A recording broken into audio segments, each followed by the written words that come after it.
Okay, today we are going to tackle the problem on reinforced concrete beam. Okay, here is our reinforced concrete beam.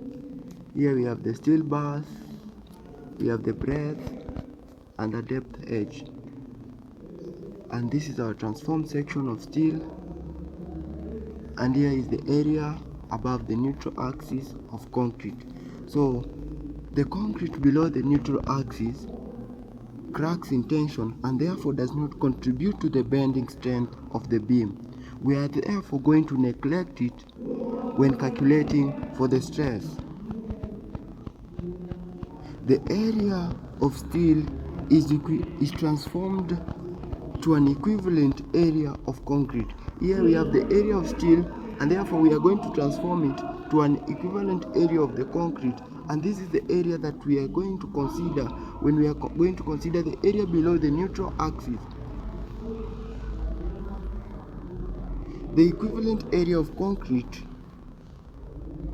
on the tension side is at a depth h.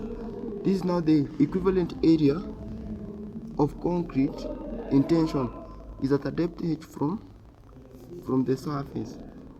The neutral axis occurs at the centroid of the equivalent beam.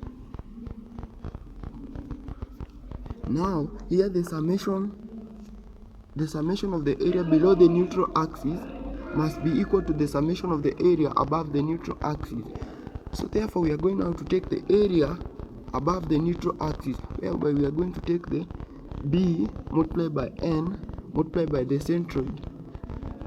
The neutral axis, the centroid here is N over 2. So B multiplied by N multiplied by half N should be equal to the area below the neutral axis, which is M multiplied by A multiplied by H minus N, whereby this H is the distance from the steel bars where the transformed area of steel to the neutral axis. It should be equal. Now equating the two, we get a quadratic expression with N as the factor. So solving for N, we get N is equal to M multiplied by A over B into bracket the root of 1 to BH over MA minus 1. This is a simplified expression, and we shall continue from there. Please watch, like and subscribe. Of course, M was given as M is our modular ratio given by the modulus of elasticity of steel over the modulus of elasticity of